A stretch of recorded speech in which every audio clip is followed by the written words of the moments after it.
Imagina una tienda llena de oro, joyas y mujeres hermosas, todas compitiendo por el corazón del hombre más poderoso de la aldea. Cada una trae tesoros que brillan bajo la luz del fuego. Pero entonces, entre todo ese lujo, aparece ella, una joven con las manos vacías, o casi vacías. Porque en sus manos temblorosas hay solo una cosa, un pedazo de pan. La sala entera estalla en risas. Las mujeres ricas se burlan. Los ancianos fruncen el ceño. Todos piensan que ella cometió el mayor error de su vida. Pero Nachova, el gran guerrero apache, se queda en silencio. La mira fijamente. Y algo en su pecho cambia para siempre. Porque en ese pequeño pedazo de pan, él vio algo que el oro no puede comprar, el alma de alguien que realmente lo amaba. Esta es la historia de cómo un gesto humilde destruyó la arrogancia del poder, encendió el fuego del amor verdadero, y cambió el destino de dos personas para siempre. La aldea apache de Río Carmesí, en las tierras verdes y amplias de Kentucky, despertaba aquel día con un rumor que corría de tienda en tienda como el viento entre los árboles. El Consejo de Ancianos había tomado una decisión.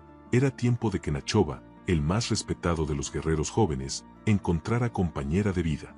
No era una decisión que él hubiera pedido, ni que esperara con alegría. Nachova tenía 28 años y el porte de quien ha vivido más de lo que la edad dice. Sus hombros cargaban el peso de muchas victorias en defensa de su pueblo, pero también el peso invisible de pérdidas que nunca habló con nadie. Desde niño aprendió a ser fuerte hacia afuera, aunque por dentro guardaba preguntas que nunca encontraban respuesta. La más persistente de todas, ¿existía alguien que lo amara por lo que era, y no por lo que representaba? El jefe Rodrigo Cielo Rojo, abuelo de Nachova y voz mayor del consejo, lo llamó al amanecer. Le explicó que se prepararía una ceremonia de presentación, una reunión en la gran tienda del centro, donde las familias más reconocidas traerían a sus hijas. Sería una tarde de conocimiento mutuo, de conversaciones, de regalos simbólicos. Nachova escuchó con respeto y respondió con una sola frase, que él no podía elegir con los ojos, sino con el corazón. El anciano sonrió. Esas palabras venían de lejos, de la misma madre de Nachova, una mujer llamada Esperanza, que había muerto cuando él era apenas un muchacho. Ella le enseñó que el valor verdadero no estaba en la fuerza de los brazos, sino en la honestidad del alma.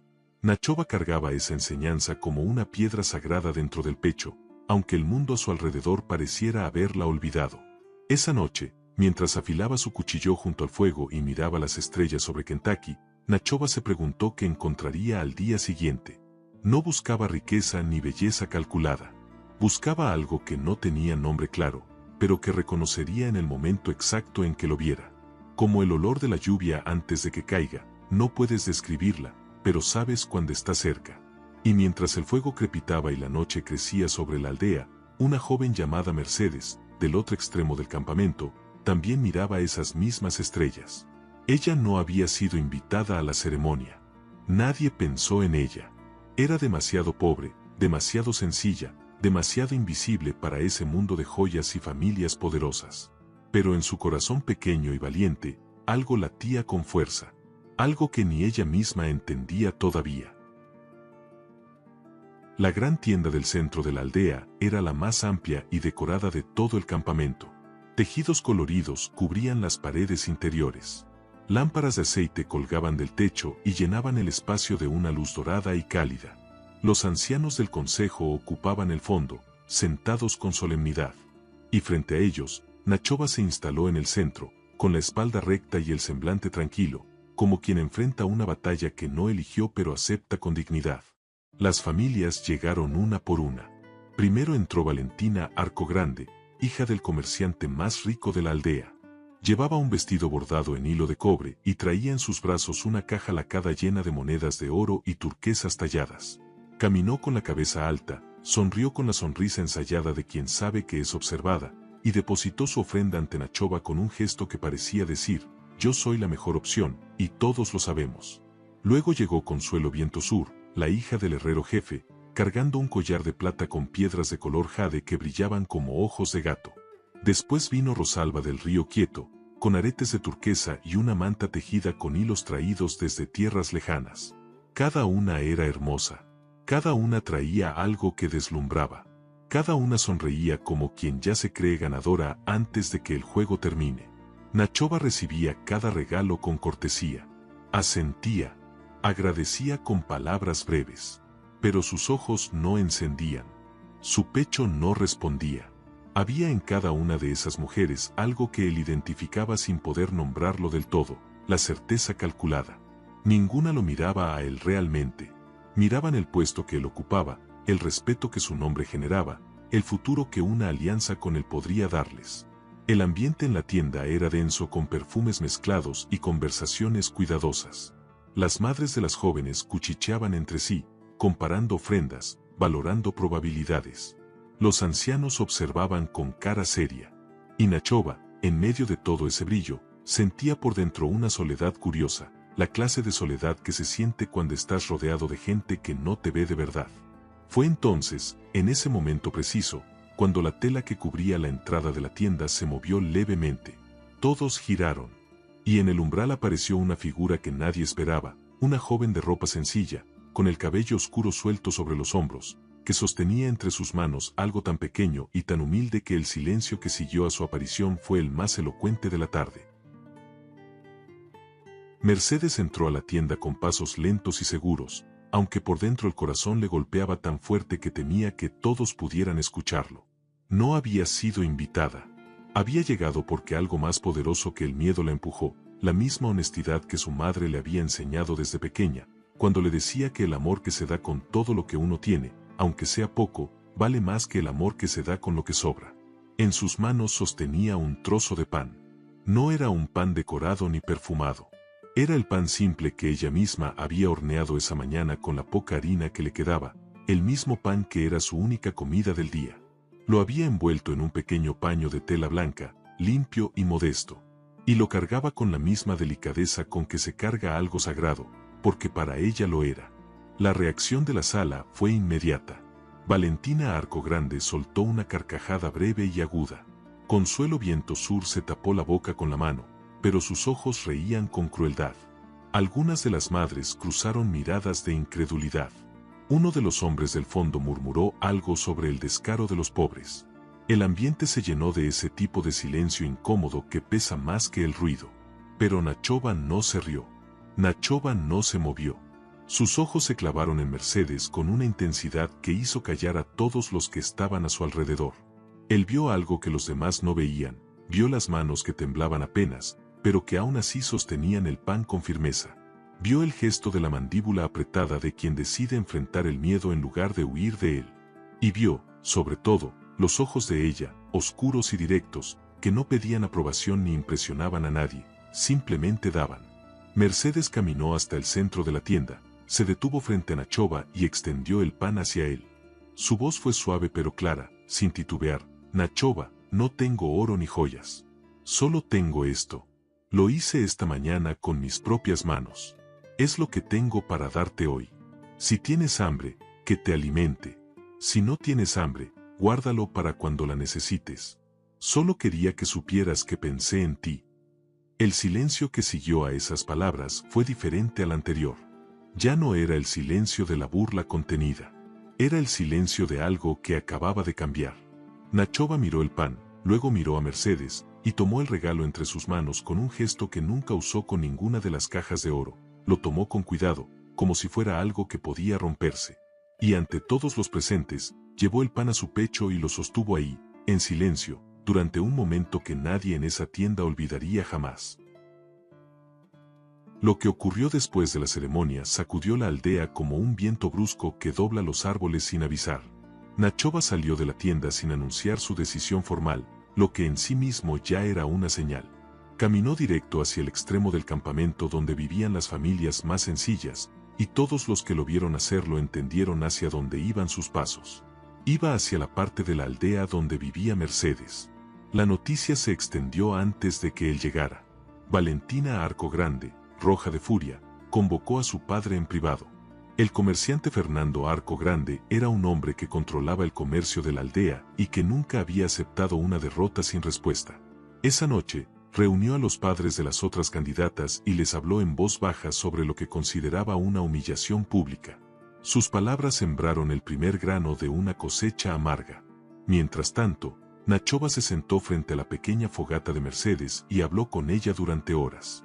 Hablaron de cosas simples, del cielo sobre Kentucky, del sonido del río al amanecer, de la madre de él que ya no estaba y de la madre de ella que la había criado sola con poco pero con mucho amor.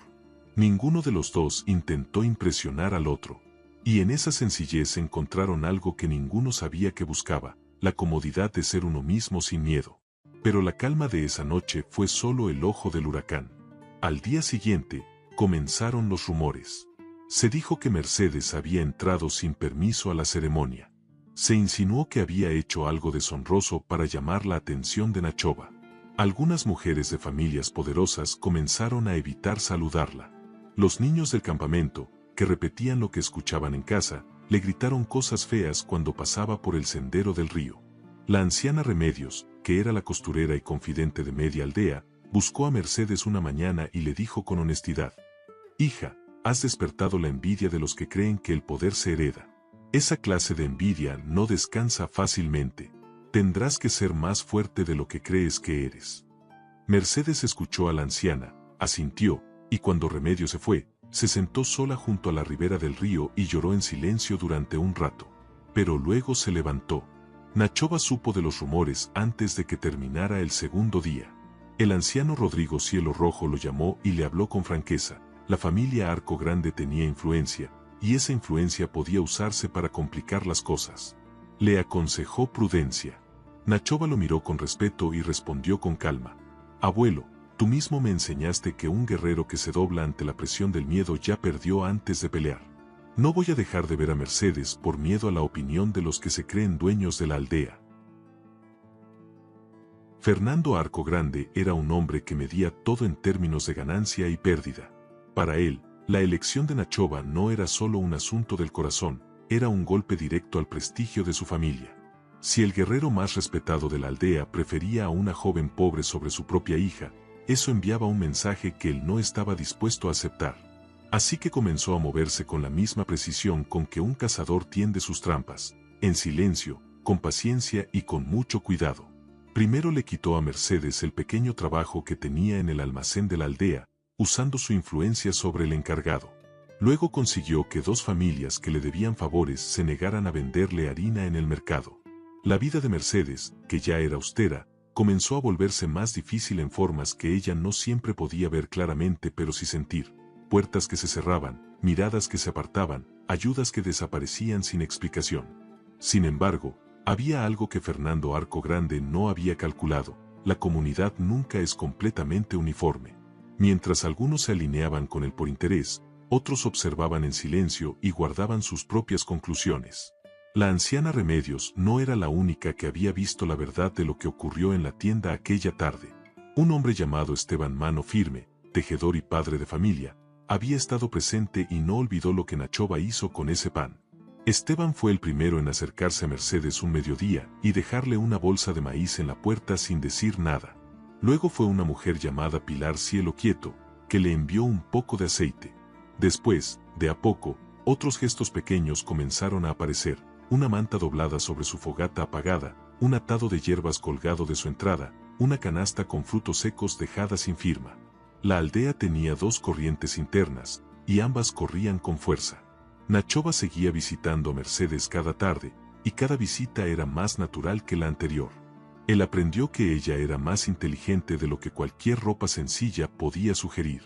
Conocía las plantas medicinales mejor que nadie, sabía leer el tiempo en el cielo con precisión, y cuando reía, la risa llegaba desde dentro, sin cálculo. Él descubrió algo que no esperaba: que estar con ella era el único momento del día en que dejaba de sentirse solo. Una tarde, mientras caminaban por el borde del río y el sol naranja se hundía sobre los cerros de Kentucky, Nachova le contó algo que nunca había dicho en voz alta: que después de la muerte de su madre, había aprendido a cerrar el corazón para no volver a sentir ese vacío. Que había pasado años siendo fuerte por fuera mientras por dentro crecía un silencio que dolía. Mercedes lo escuchó sin interrumpirlo. Y cuando él terminó, ella solo dijo: «Gracias por decirme eso». Nada más. Y fue exactamente lo que él necesitaba escuchar. Fernando comprendió que los obstáculos pequeños no eran suficientes. Mercedes no se rendía. Nachova no se alejaba. Y para colmo, la simpatía de algunos miembros de la aldea hacia la joven parecía crecer en lugar de menguar. Entonces cambió de táctica con una frialdad que revelaba la profundidad de su rencor. Buscó a un hombre llamado Cirilo Boca Dulce, conocido en la aldea por su lengua hábil y su disposición a mentir cuando se le pagaba bien. Cirilo fue instruido para esparcir una mentira específica, que Mercedes no había llegado a la ceremonia por amor, sino enviada por una familia rival de otra aldea que buscaba debilitar a los Apache de Río Carmesí poniendo a Nachova bajo la influencia de una mujer sin pertenencia real. Era una mentira elaborada, con detalles falsos pero creíbles, diseñada para despertar el miedo de la comunidad y transformar a Mercedes de víctima en amenaza. La mentira corrió rápido. En 2 días había llegado a los oídos de varios ancianos del consejo. Rodrigo Cielo Rojo convocó una reunión urgente. En esa reunión, varios hombres hablaron con preocupación sobre la seguridad de la aldea y sobre la conveniencia de investigar el origen de Mercedes antes de permitir cualquier alianza formal con Nachova. Las palabras se usaron con cuidado, pero el peso detrás de ellas era claro. Ella era sospechosa hasta que se demostrara lo contrario. Cuando Nachova supo lo que se decía, sintió por primera vez una rabia que le costó trabajo contener. No era la rabia del guerrero en batalla, que es limpia y directa. Era la rabia del hombre justo que ve cómo la injusticia usa las formas del orden para disfrazarse de razón. Buscó a Mercedes de inmediato para contárselo antes de que llegara a sus oídos de otra forma, y la encontró junto a su fogata, ya enterada, con los ojos rojos pero la expresión tranquila. ¿Tienes miedo?, le preguntó Nachova. Mercedes tardó un momento en responder. Luego dijo, tengo miedo de que crean la mentira, pero no tengo miedo de decir la verdad.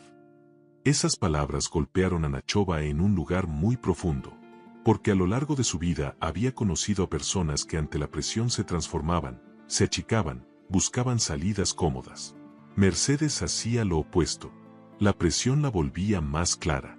Esa noche Nachova tomó una decisión que no consultó con nadie. Al día siguiente hablaría ante el Consejo de Ancianos y pediría que se investigara el origen de los rumores, no el origen de Mercedes. Sabía que ese movimiento lo enfrentaría directamente con Fernando Arco Grande. Sabía que generaría tensiones. Pero también sabía que había momentos en la vida en que callar equivalía a mentir, y ese era uno de ellos. Durmió poco, pero durmió tranquilo. La reunión del Consejo de Ancianos se celebró en la tienda grande al día siguiente, cuando el sol ya estaba alto y el calor de Kentucky pesaba sobre la aldea como una manta espesa. Estaban presentes los 7 ancianos del consejo, varios hombres de familia, Nachova, y también Fernando Arco Grande, quien llegó con su hija Valentina a su lado y una expresión de quien ya cree haber ganado. Nadie esperaba que Mercedes también apareciera. Pero allí estaba ella, parada en la entrada de la tienda, con la misma ropa sencilla de siempre y la misma mirada directa. Pidió permiso para hablar. El anciano Rodrigo Cielo Rojo, después de un momento de silencio, le concedió la palabra. Fernando Arco Grande frunció el ceño. Valentina cruzó los brazos. Y la sala entera se preparó para escuchar. Mercedes habló con una calma que asombró incluso a quienes la conocían. No atacó a nadie. No acusó a Fernando Arco Grande directamente. En cambio, contó su historia desde el principio, quién era su madre, cómo habían vivido, que aprendió de ella sobre el valor del trabajo honesto y el amor sin condiciones. Contó por qué fue a la ceremonia sin invitación, porque no tenía nada que dar excepto lo que era, y decidió que eso era suficiente para intentarlo. Luego hizo algo que nadie esperaba. Sacó de entre su ropa un pequeño papel doblado y lo extendió ante el consejo. Era una nota escrita de puño y letra por la anciana Remedios, corroborada con la marca de otros 3 testigos presentes en la ceremonia, que describía con precisión lo que realmente ocurrió ese día en la tienda, la llegada de Mercedes sin invitación, el gesto del pan, la reacción de Nachova, y las risas y comentarios despectivos que vinieron después. El silencio que siguió fue diferente a todos los anteriores. Rodrigo Cielo Rojo tomó el papel, lo leyó despacio, y luego lo pasó a los otros ancianos. Uno a uno lo leyeron. Luego el anciano mayor preguntó en voz alta quién podía testificar sobre el origen de los rumores que acusaban a Mercedes de ser enviada por una aldea rival. Nadie habló. Fernando Arco Grande miró al suelo. Cirilo Bocadulce, que estaba entre los asistentes, se movió incómodo en su lugar. Fue el anciano Tomás Águila Gris quien habló con la voz más firme, He escuchado todo lo que se ha dicho aquí. He visto el papel. He observado los rostros. Un consejo no juzga por rumores, juzga por evidencia y por carácter. Y el carácter de esta joven ha sido demostrado no con palabras, sino con acciones. Miró a Fernando Arco Grande directamente y añadió: los que siembran mentiras para proteger orgullo herido no sirven a la aldea. Se sirven a sí mismos. Después de la reunión del consejo, algo en la aldea comenzó a moverse de manera diferente. Fernando Arco Grande salió de la tienda sin decir una palabra, con el rostro endurecido. Valentina lo siguió con los ojos brillantes de humillación contenida. Cirilo Bocadulce desapareció del campamento esa misma tarde y no regresó en varios días. La tormenta no había terminado del todo, pero había perdido su dirección. Nachova buscó a Mercedes fuera de la tienda, donde ella esperaba de pie junto a un árbol de roble antiguo. No dijo nada al principio. Solo se paró a su lado y miró el horizonte verde y amplio de Kentucky como si necesitara unos segundos para encontrar las palabras correctas. Luego la miró y dijo simplemente: eres la persona más valiente que conozco. Y no lo digo por el pan. Lo digo por todo lo que vino después. Mercedes sonrió. Fue una sonrisa pequeña, cansada, pero genuina, de las que nacen cuando la tensión que se ha cargado durante demasiado tiempo finalmente comienza a soltarse. Respondió: no me sentí valiente. Me sentí asustada todo el tiempo. Pero mi madre me enseñó que el miedo no es el enemigo es dejar que el miedo decida por uno. Nachova escuchó esas palabras y pensó en su propia madre, en Esperanza, que le había dicho algo muy parecido años atrás. En los días siguientes, Nachova habló con el anciano Rodrigo Cielo Rojo sobre sus intenciones formales. El anciano lo escuchó con atención, preguntó algunas cosas con cuidado, y al final asintió con una expresión que mezclaba la seriedad del líder con el calor del abuelo. Dijo que él había visto a muchos jóvenes elegir con los ojos o con el orgullo, y que era raro, verdaderamente raro, ver a alguien elegir con el corazón y tener la claridad suficiente para saberlo. La familia de Mercedes, que se reducía a su madre anciana llamada Dolores, recibió la visita de Nachova con una mezcla de sorpresa y emoción que no logró ocultar. Dolores era una mujer pequeña con manos trabajadas y ojos inteligentes. Lo miró durante un rato largo antes de hablar. Luego dijo: mi hija ha pasado años siendo invisible para esta aldea. Si usted la ha visto de verdad, eso ya me dice todo lo que necesito saber sobre usted. Y le ofreció un té de hierbas que él aceptó con gratitud. Esa noche, Nachova y Mercedes caminaron juntos a orillas del río bajo un cielo lleno de estrellas. Él le contó más cosas sobre su infancia, sobre los miedos que nunca había puesto en palabras, sobre el sueño de construir algo que valiera la pena. Ella escuchó y también habló, de sus sueños, de lo que quería para su vida, de cómo imaginaba el futuro. Ninguno de los dos lo nombró directamente todavía, pero ambos supieron, en ese paseo tranquilo junto al río brillante, que ya estaban construyendo ese futuro juntos. Fernando Arco Grande no era un hombre que aceptara las derrotas con gracia. Humillado ante el consejo y con su hija llorando en privado cada noche, tomó una última decisión que cruzó la línea de lo razonable hacia el territorio del rencor puro. Convocó a 3 hombres que le debían favores y les encargó una tarea simple y miserable: destruir la pequeña huerta que Mercedes cultivaba detrás de su tienda, la única fuente de alimento que ella producía con sus propias manos. Lo hicieron de madrugada, cuando la aldea dormía. Arrancaron las plantas de raíz, derramaron agua salada sobre la tierra, y volcaron los recipientes donde Mercedes guardaba sus semillas para la próxima temporada. Cuando ella despertó al amanecer y vio lo que habían hecho, se quedó parada en silencio frente a la huerta destruida durante un largo tiempo. Luego se sentó en la tierra y no lloró de tristeza. Lloró de agotamiento. Nachova supo lo ocurrido antes del mediodía. Un niño de la aldea, el hijo de Esteban Mano Firme, había visto a los hombres de madrugada y se lo contó a su padre, quien fue directo a Nachova. Lo que sucedió después reveló algo sobre Nachova que la aldea no había visto con tanta claridad, que su fuerza no estaba en el golpe, sino en la decisión de cuándo y cómo actuar. No fue a buscar a Fernando Arco Grande con rabia. Fue al consejo. Rodrigo Cielo Rojo escuchó el testimonio del niño y el de Esteban. Llamó a Fernando Arco Grande. Cuando el comerciante intentó negar su participación, el anciano lo interrumpió con una serenidad que era más contundente que cualquier grito. Fernando, tú y yo somos viejos. Hemos vivido suficiente para saber que el poder que se usa para aplastar a los débiles es el poder más cobarde de todos. Desde hoy, tu influencia en las decisiones del consejo queda suspendida mientras se evalúa tu conducta. El silencio que siguió a esas palabras fue definitivo. Fernando Arco Grande salió de la reunión con la cabeza baja, convertido en un hombre cuya armadura de prestigio había sido rota no por un golpe de fuerza, sino por la consecuencia natural de sus propios actos. Valentina, que escuchó todo desde afuera, caminó de regreso a su tienda sola y en silencio. Y por primera vez en mucho tiempo, también ella se preguntó si el camino que su padre le había enseñado era realmente el correcto. Esa tarde, Nachova llegó a la huerta destruida de Mercedes con algo inesperado. Detrás de él venían Esteban Mano Firme, la anciana Remedios, Pilar Cielo Quieto, Tomás Águila Gris, y una docena de personas más, cada una con algo en las manos: tierra nueva, semillas, plantas jóvenes, herramientas. Sin discursos ni ceremonias, se pusieron a trabajar juntos. Y mientras el sol bajaba sobre Kentucky y las manos de la comunidad devolvían la vida a esa pequeña parcela de tierra, Mercedes se paró en medio de todo eso y entendió algo hermoso: que no estaba sola. La ceremonia de unión entre Nachova y Mercedes se celebró 3 semanas después, bajo el cielo abierto de Kentucky, en el espacio más amplio de la aldea, donde el río hacía una curva suave y los árboles formaban un círculo natural como si la tierra misma hubiera preparado ese lugar para ese momento. No fue una ceremonia de lujo ni de ostentación. Fue una ceremonia de verdad, que es la clase más difícil de organizar y la más hermosa de vivir. Dolores, la madre de Mercedes, llegó esa mañana con los ojos brillantes y una trenza nueva en el cabello. La anciana Remedios le puso flores silvestres entre el pelo a la novia, flores que crecían a orillas del río y que olían a tierra húmeda y a mañana temprana. Esteban Mano Firme tocó su flauta de caña mientras los invitados se reunían, y el sonido flotó sobre el campamento entero como un anuncio suave de que algo bueno estaba a punto de ocurrir.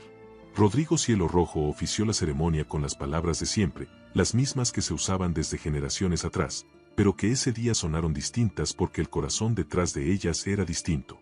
Cuando llegó el momento en que los dos debían intercambiar sus ofrendas, todos en la aldea esperaban en silencio.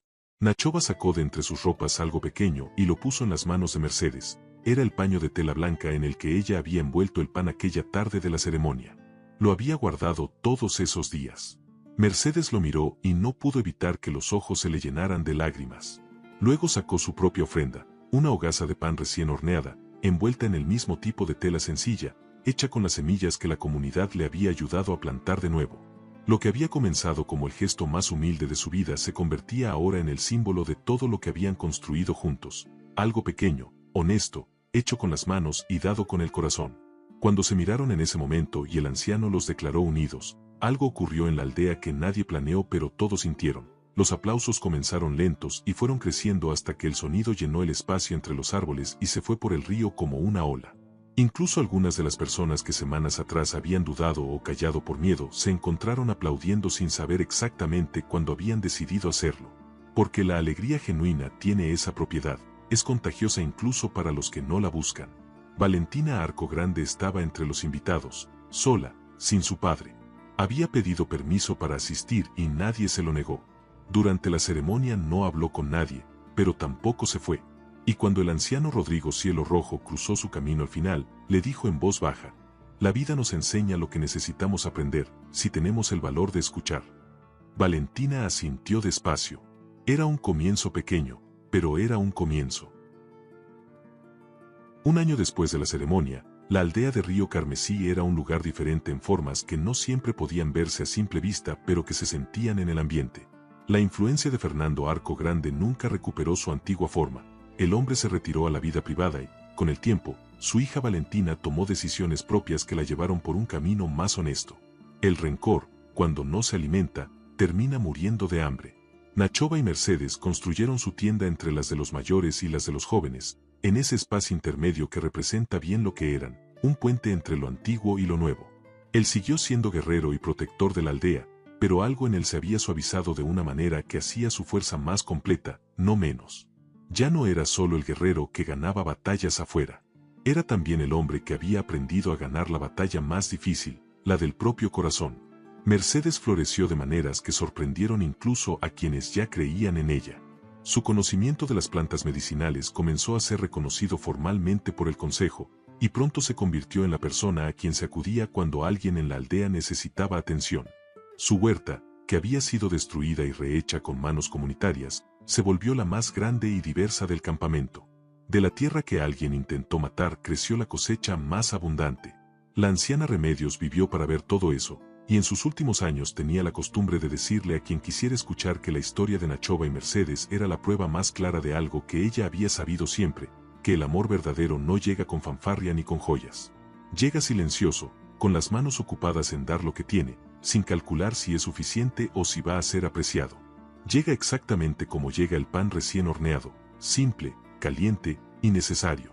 Y en las noches de Kentucky, cuando el cielo se abría en millones de estrellas sobre los cerros verdes y el río cantaba su canción de siempre, Nachoba y Mercedes se sentaban juntos frente a su fogata y hablaban de las mismas cosas simples de las que habían hablado la primera noche: el cielo, el río, los sueños. Con la diferencia de que ahora esos sueños tenían nombre, dirección y raíces tan profundas como los robles que rodeaban la aldea. Porque algunas historias comienzan con un pedazo de pan y terminan construyendo un hogar. Y ese hogar, edificado sobre la honestidad de un gesto pequeño y el valor de dos personas que eligieron amarse de verdad, fue el más sólido que la aldea de Río Carmesí vio crecer en muchas generaciones. No porque fuera el más rico, sino porque estaba hecho del único material que el tiempo no puede romper, el amor que se da sin miedo y se recibe sin condiciones.